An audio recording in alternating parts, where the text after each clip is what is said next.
お母さん、パソコン。また？早く。もう、いずくだけで再生数1万は増やしてるわね。お母さん怖くて見れんわ。それは、古い動画。昔起きた大災害。その直後の、一人のヒーローのデビュー動画だ。Tu veux le tome 27 de My Hero Academia? Non, attends, j'ai encore mieux. Le tome 27 de My Hero Academia, mais en édition collector avec une jaquette réversible? Non, attends. Le tome 27 de My Hero Academia avec une jaquette réversible, le guidebook Ultra Analysis, un marque-page, un ex-libris et un calendrier.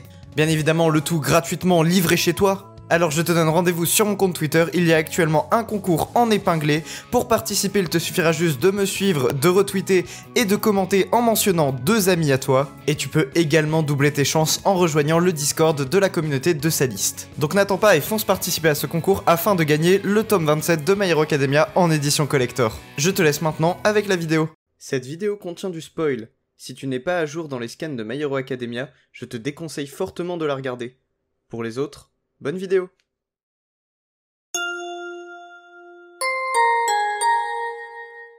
Vous vous souvenez la semaine dernière quand je vous ai dit ceci?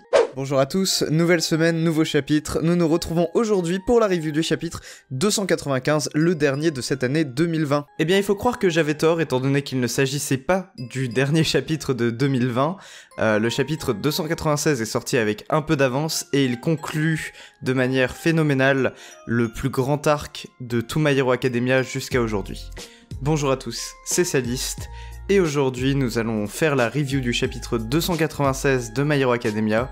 Cette fois-ci, c'est vraiment le dernier de 2020, et nous allons enfin pouvoir tirer un trait sur cet arc, voir ce qu'il annonce par la suite, et voir également les conséquences pour les héros, la société et nos personnages. Générique.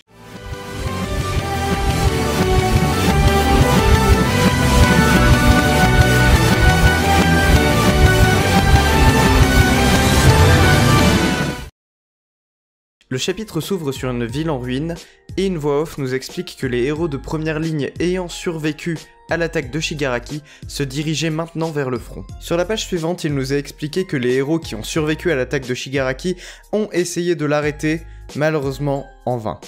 En effet, à cause des Nomu qui sont contrôlés par All for One qui, je le rappelle, a possédé le corps de Shigaraki, les héros n'ont malheureusement pas réussi à approcher celui-ci.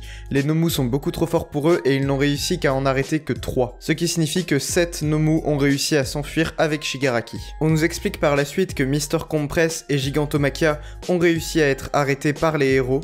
Également, certains membres de l'armée de libération des pouvoirs comme Redestro, Getten et Trumpet ont aussi été arrêtés par les héros.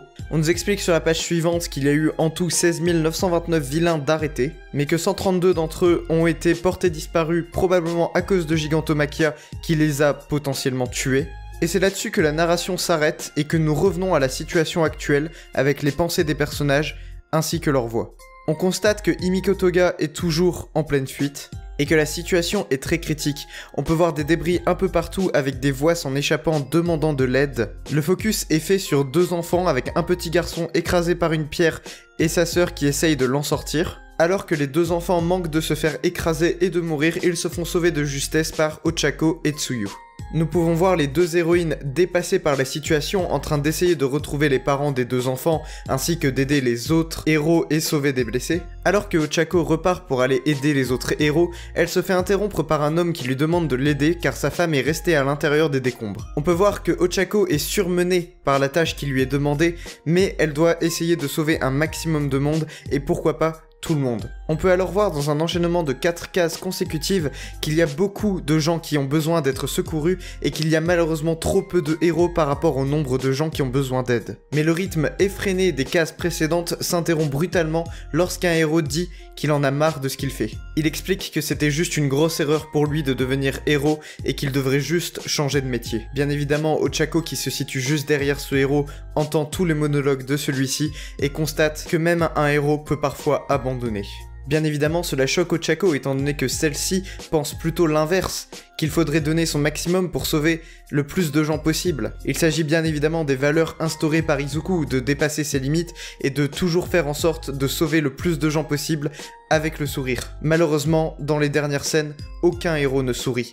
Aucun héros n'est capable de sauver des gens avec le sourire. Et c'est tout à fait normal, on constate que la situation est désespérée, autant du côté des héros que du côté des civils. Beaucoup sont morts, beaucoup sont encore à sauver, et certains ne pourront pas être sauvés.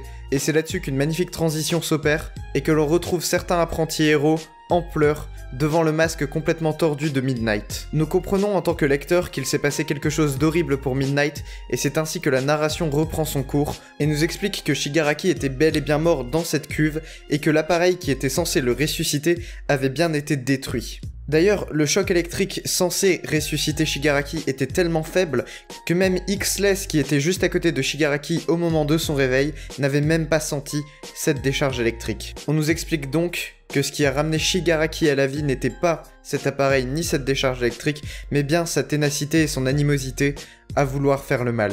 La page suivante nous montre tous les héros victimes de cet arc, certains plus connus, certains moins connus. On notera X-Less, Crust ou encore Midnight, dont la mort est bien confirmée sur cette page. Il s'agit donc des victimes de Shigaraki et de la Ligue des Vilains, et je suppose que toutes les victimes ne sont pas sur cette page, il y a probablement des héros qui n'ont pas été représentés, et il y a probablement également des civils. On peut voir que dans le reste du pays, beaucoup de civils débattent du fait que Dabi est le fils de Endeavor, ce qui enterre bel et bien la réputation du numéro 1, qui possédait déjà une très mauvaise réputation lorsqu'il était numéro 2. Sur la page suivante, nous pouvons voir Izuku et Endeavor grièvement blessés. Nous pouvons voir d'ailleurs qu'il y a des petites bulles de parole, mais nous ne savons pas vraiment qui parle ou qui pense.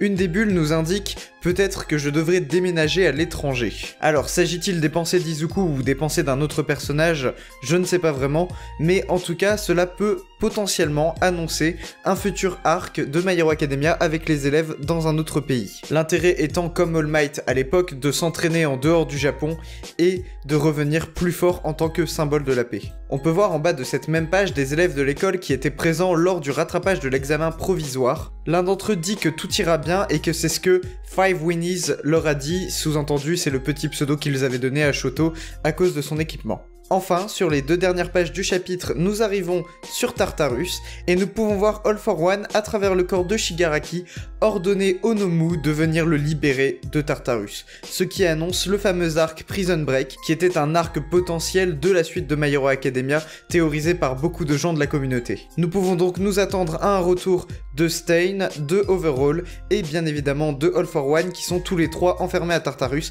ainsi que Muscular, qui également est enfermé à Tartarus. Voilà qui conclut le dernier chapitre de l'année 2020, avec bien évidemment les conséquences sur la société et sur les héros. On a appris dans ce chapitre la mort de beaucoup de héros, notamment de Midnight, dont nous n'étions pas au courant jusqu'à maintenant. Bien évidemment, il va sans dire qu'il y a également la mort d'énormément de civils, et le fait que beaucoup de héros sont également blessés, voire dans un état très critique proche de la mort. Je pense notamment à Endeavor, Izuku et surtout Grand Torino. Il est même assez étonnant que celui-ci ne soit toujours pas mort. Je pense que nous aurons droit dans les chapitres à venir aux conséquences sur le long terme sur nos héros, comme la mort potentielle de Grand Torino qui est très âgé et qui a pris un méchant coup. N'hésitez pas à me dire d'ailleurs en commentaire ce que vous pensez qu'il va se produire dans les prochains chapitres, notamment est-ce qu'on va embrayer tout de suite sur l'arc Prison Break ou est-ce qu'on va avoir droit à quelques chapitres d'explication sur les conséquences sur la société et sur nos héros? Est-ce qu'on va voir certains héros grièvement blessés mourir? Telle est la question que je me pose et que je vous pose, donc n'hésitez pas à me le dire en commentaire, je lirai bien sûr toutes vos réponses. Bien évidemment, ce chapitre a aussi un impact très fort sur nos héros et pas seulement sur la société et les civils. On peut parler notamment du bouleversement interne que va ressentir Ochako ainsi que les autres apprentis héros devant la mort de Midnight, et notamment Izuku devant la situation. Je pense qu'il n'imaginait pas que ce serait aussi compliqué de s'affirmer en tant que futur symbole de la paix et possesseur du One for All. Cet arc s'inscrit à mon sens comme l'un des arcs les plus importants de toute l'œuvre, peut-être même un arc tournant, un arc pivot de l'œuvre My Hero Academia qui montre enfin la fin de l'ère de paix instaurée par All Might et le début d'une nouvelle ère de chaos instaurée par Shigaraki. Bien qu'il reste encore pas mal de héros, beaucoup d'entre eux sont morts et de toute façon les civils n'auront probablement plus confiance en eux. Plus que des pertes physiques, il s'agit surtout d'une mort spirituelle pour l'héroïsme dans My Hero Academia, et il s'agit bien évidemment de la toute première défaite officielle des héros de tout le manga. J'entends par là que nous n'avons pas vu jusqu'à aujourd'hui un autre moment où les héros perdaient un combat. Alors bien évidemment, il y a bien eu l'enlèvement de Katsuki lors de l'arc du camp d'entraînement avec les Wild Wild Pussycats, mais ça a été facilement rattrapé avec le sauvetage et le combat All Might contre All for One. Donc il n'y a pour l'instant vraiment, à mon sens, pas eu de défaite officielle pour les héros avant cet arc, qui marque forcément un énorme tournant dans toute l'œuvre. Mais plus qu'une défaite des héros, il s'agit surtout d'une victoire des vilains.